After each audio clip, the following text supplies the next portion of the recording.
舞台及製作藝術學院嘅課程，其中設有短期精研課程以及1年全日制嘅精研職業訓練證書。學生可以選修舞台技術及管理、燈光技術、音效技術、道具製作同服裝技術。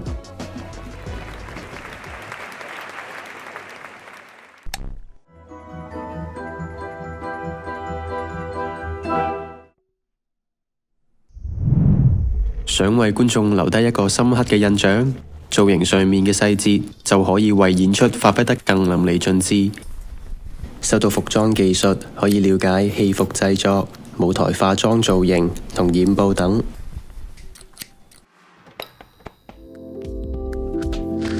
光影可以突出輪廓，瞬間捕捉觀眾嘅視線。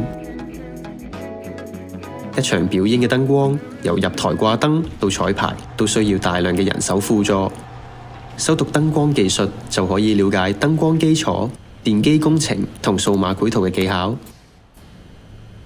而修讀音效技術就可以了解舞台音響系統嘅運作、數碼音響工作台嘅理論同應用。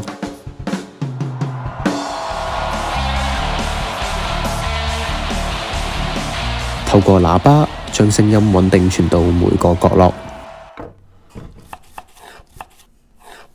按劇本製作道具同場景，令演出更具真實感。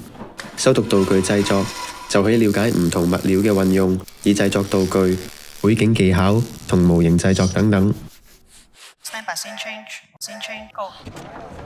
隨住舞台監督團隊嘅指引，幕後嘅工作人員可以準確咁轉景同過渡。